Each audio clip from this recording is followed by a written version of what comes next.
Hey guys, welcome to Study Assam. আপোনালোক সকলোকে মোৰ চেনেল Study Assamলৈ স্বাগতম জনাইছোঁ। আশা কৰিছোঁ আপোনালোকে সকলোৱে ভালে আছে। আজি আমি এটা নতুন চেপ্টাৰ আৰম্ভ কৰিম। সেই চেপ্টাৰটোৰ নাম হৈছে আৱাৰ আৰ্থ অৰ্থাৎ আমাৰ পৃথিৱী। এই চেপ্টাৰটো ক্লাছ 6ৰ SCERT বুকৰ প্ৰথম চেপ্টাৰ হয়। আহক পলম নকৰাকৈ আজি ভিডিঅ'খন আৰম্ভ কৰোঁ। ইয়াতে চিত্ৰত দেখুৱাৰ দৰে আমি চাব পাৰিছোঁ যে ইয়াত প্ৰথমতে আছে পৃথিৱীৰ এটা চিত্ৰ, দ্বিতীয়তে আছে আমাৰ সৌৰজগতৰ এটা চিত্ৰ আৰু চেপ্টাৰটোত ইয়াত আমি বিশেষভাৱে পৃথিৱীখনৰ বিষয়ে পঢ়িবলৈ পাম। এই নীলা গ্ৰহ যোনটো দেখিছে আপুনি, ইয়াক সঁচাকৈ নীলা গ্ৰহ বা ব্লু প্লেনেট বুলিও কোৱা হয়। এয়া আমাৰ পৃথিৱী। আমাৰ প্ৰায় প্ৰত্যেকৰে এটা পৰিয়াল আছে আৰু প্ৰতিটো পৰিয়ালৰে এজন মুৰব্বী থাকে। ঠিক সেইদৰে আমাৰ এটা সৌৰজগত আছে আৰু সৌৰজগতৰ যিজন মুৰব্বী আছে বা যি মুৰব্বী আছে সেইটোক আমি সূৰ্য বুলি কওঁ। ইয়াতে আপোনাৰ সৌৰজগতত থকা 8টা গ্ৰহৰ চিত্ৰ আপুনি নিশ্চয় দেখিব পাইছে। তাৰপিছত আমি ক্ৰমানুসৰি এই গ্ৰহবোৰক একাদিক্ৰমে সজাব পাৰোঁ। প্ৰথমত বুধ, শুক্ৰ, পৃথিৱী, মংগল, বৃহস্পতি আৰু শনি। তাৰপিছত ইউৰেনাছ আৰু নেপচুন। এইকেইটাই হৈছে আমাৰ সৌৰজগতৰ 8টা গ্ৰহ। এই গ্ৰহবোৰ সূৰ্যক কেন্দ্ৰ কৰি ইয়াৰ চাৰিওফালে পৰিভ্ৰমণ কৰি থাকে। সৌৰজগতৰ উৎপত্তিৰ সময়ৰ পৰাই এই গ্ৰহবোৰ একোটা উপবৃত্তাকাৰ পথেৰে গতি কৰি আছে। ইয়াত আমি দুটা কথা মন কৰিবলগীয়া আছে। এটা আছে ৰোটেশ্যন, এটা আছে ৰিভলিউশ্যন। ৰোটেশ্যনৰ ফলত আমাৰ দিন আৰু ৰাতি হয়, ৰিভলিউশ্যনৰ ফলত আমাৰ ঋতুৰ পৰিৱৰ্তন হয়। ইয়াতে আমাৰ টাইপিং মিষ্টেক হৈ আছে, ক্ষমা কৰিব। গ্ৰহবোৰে সূৰ্যক আৰু উপগ্ৰহবোৰে নিজ নিজ গ্ৰহক প্ৰদক্ষিণ কৰা পথবোৰক কক্ষপথ অৰ্থাৎ অৰ্বিট বোলে। সৌৰজগতত গ্ৰহ আৰু নক্ষত্ৰৰ উপৰিও বহুতো সৰু বৰ সদস্য আছে যাক চেলেষ্টিয়েল বডিজ বুলিও কোৱা হয়।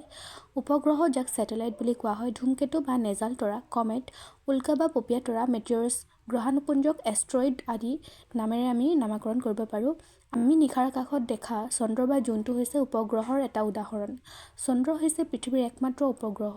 চন্দ্ৰটো সূৰ্যৰ তুলনাত বহুগুণে সৰু যদিও পৃথিৱীৰ যথেষ্ট ওচৰত থকা বাবে পৃথিৱীৰ পৰা চন্দ্ৰ আৰু সূৰ্য দুয়োটাকে আকাৰত প্ৰায় সমান যেন লাগে। বুধ আৰু শুক্ৰ গ্ৰহক বাদ দি আন গ্ৰহসমূহৰো 2 বা ততোধিক উপগ্ৰহ আছে। সূৰ্যতকৈ চন্দ্ৰ বহুগুণে সৰু যদিও আমাৰ পৃথিৱীৰ ওচৰত থকা বাবে আমি ইয়াক ডাঙৰ দেখিবলৈ পাওঁ। এই সম্পৰ্কে আমি এটা প্ৰশ্নও পাম আগত গৈ, সেইবাবে ইয়াত মই এইটো আলোচনা কৰি দিছোঁ। আৰু প্ৰতিটো গ্ৰহৰে কিছুমান বা ততোধিক চন্দ্ৰ দেখিবলৈ পোৱা যায়। ইয়াত মই এটা লিষ্টো দি দিছোঁ য'ত আপোনালোকে চাব পাৰিব যে কোনটো গ্ৰহৰ কেইটাকৈ চন্দ্ৰ আছে। সূৰ্য সম্পৰ্কে অলপ পঢ়ি লওঁ। সূৰ্য বহিঃপৃষ্ঠৰ উষ্ণতা প্ৰায় 5600 ডিগ্ৰী চেলছিয়াছ আৰু অন্তৰ্ভাগৰ উষ্ণতা প্ৰায় 1.5 কোটি ডিগ্ৰী চেলছিয়াছ। সূৰ্যৰ ৰশ্মিৰ 200 কোটি ভাগৰ মাত্ৰ 1 ভাগহে পৃথিৱীত আহি পায়। ভাবকচোন আমাৰ সূৰ্যটো কিমান উত্তপ্ত অৱস্থাত থাকে। পৃথিৱীতকৈ সূৰ্য 33 লাখ গুণে ডাঙৰ। সূৰ্যৰ নিচিনা আকাৰত মধ্যমীয়া নক্ষত্ৰৰ আয়ু সাধাৰণতে 1000 কোটি বছৰ। ইয়াতে আমি চাব পাৰিম যে প্ৰতিটো গ্ৰহৰে কেইটাকৈ চন্দ্ৰ আছে। প্ৰথমত আমি চাম পৃথিৱীৰ আমি সকলোৱে জানো ইয়াত এটা চন্দ্ৰ আছে আৰু দ্বিতীয়তে আছে মংগল গ্ৰহৰ 2টা আছে। ঠিক এইদৰে বৃহস্পতি গ্ৰহৰ 67টা, শনি গ্ৰহৰ 53টা, ইউৰেনাছৰ 27টা আৰু নেপচুনৰ 13টা আছে। মই আগতে আলোচনা কৰি আহিছিলোঁ যে আমাৰ অনুশীলনীত কিছুমান প্ৰশ্ন উত্তৰ পাম। সেই প্ৰশ্ন উত্তৰসমূহো মই এই ভিডিঅ'টোতে আজি যিমানখিনি পাৰোঁ সিমানখিনি কৰাবলৈ চেষ্টা কৰিম।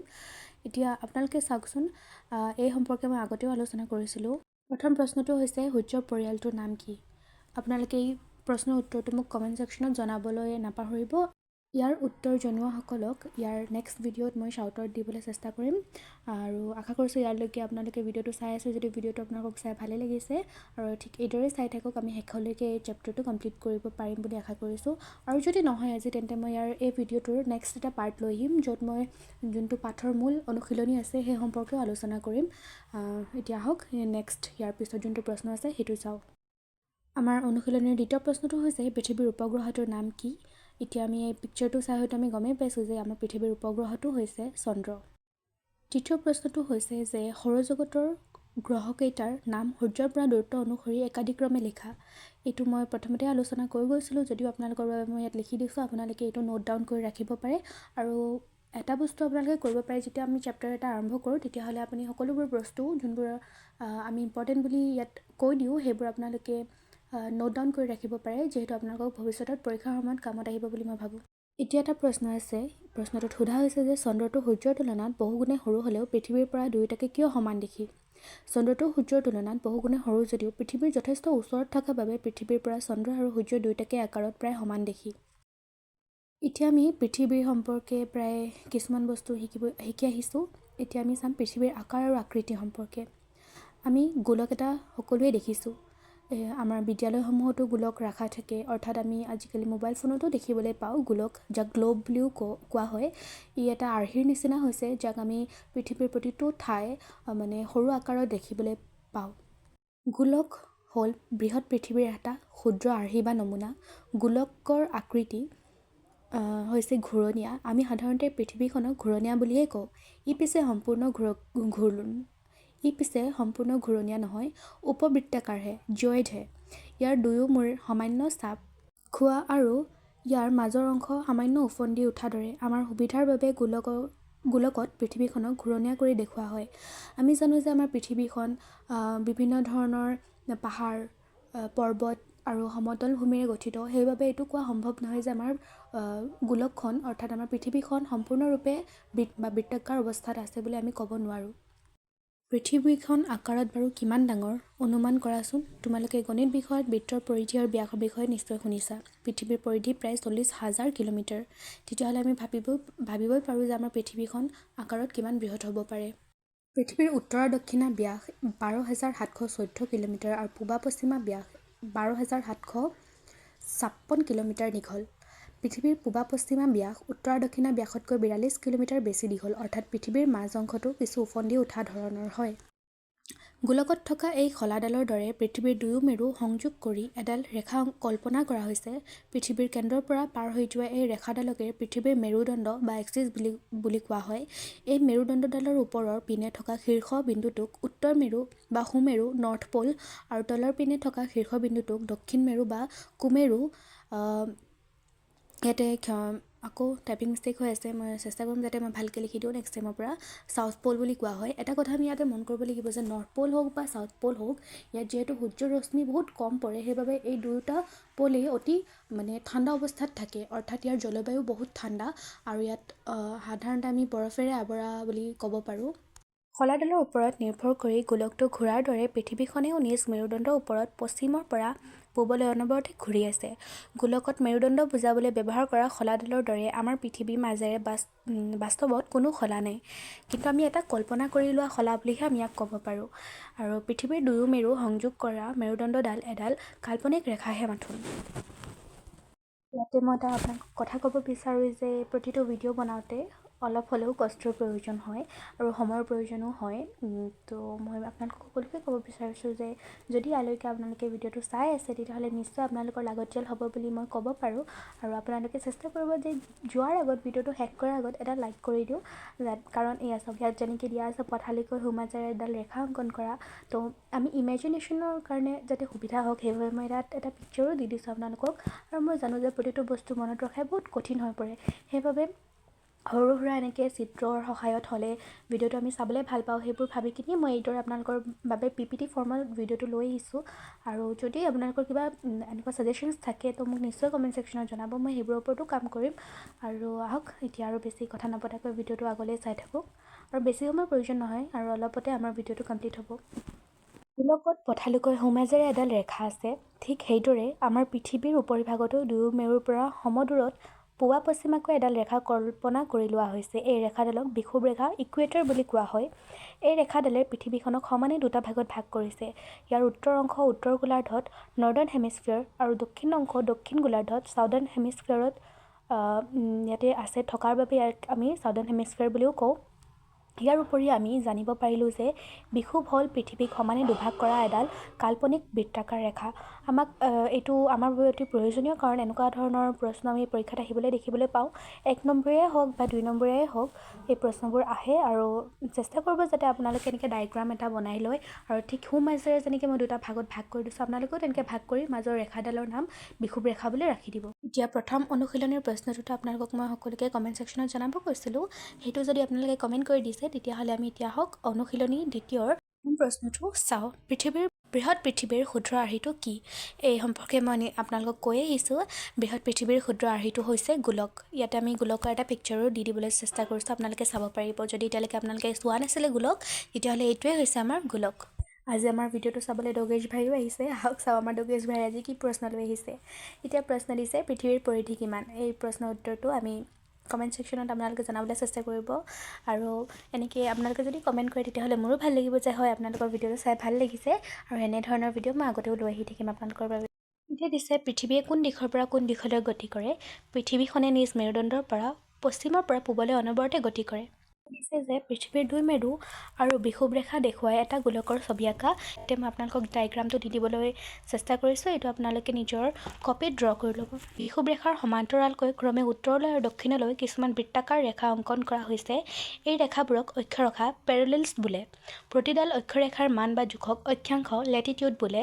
বিষুৱ ৰেখাৰ উত্তৰলৈ থকা আৰু অক্ষৰেখাসমূহৰ মানক উত্তৰ অক্ষাংশ নৰ্দাৰ্ণ লেটিটিউড আৰু দক্ষিণলৈ থকা অক্ষৰেখাসমূহৰ মানক দক্ষিণ অক্ষাংশ ছাউদাৰ্ণ লেটিটিউড বোলে। সাধাৰণতে আমি দূৰত্ব মিটাৰ, কিলোমিটাৰ আদিৰে জোখোঁ। গোলাকাৰ পৃথিৱীৰ উপৰিভাগত অক্ষৰেখাসমূহৰ মাজৰ দূৰত্ব ডিগ্ৰী হিচাপে জুখি উলিওৱা হয়। ঠাই এখনৰ অৱস্থান নিৰ্ণয় কৰিবলৈ জোখ মাখৰ একক হিচাপে ডিগ্ৰীৰ লগতে মিনিট আৰু ছেকেণ্ড ব্যৱহাৰ কৰা হয়। বিষুৱ ৰেখাৰ কৌণিক মান হ'ল 0 ডিগ্ৰী, অৰ্থাৎ 0 ডিগ্ৰী অক্ষাংশ। বিষুৱ ৰেখাৰ অন্য এক নাম হ'ল নিৰক্ষৰেখা। ইয়েই হৈছে আটাইতকৈ দীঘল অক্ষৰেখা।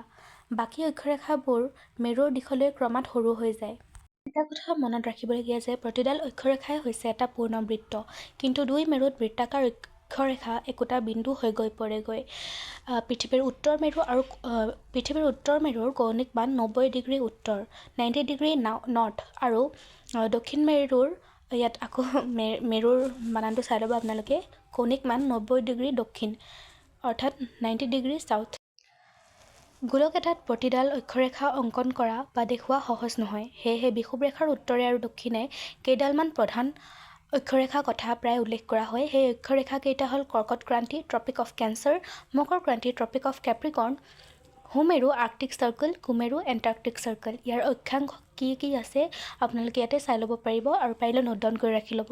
আমি তৃতীয় অনুশীলনীৰ প্ৰথম প্ৰশ্নটো চাম। অক্ষৰেখা কাক বোলে?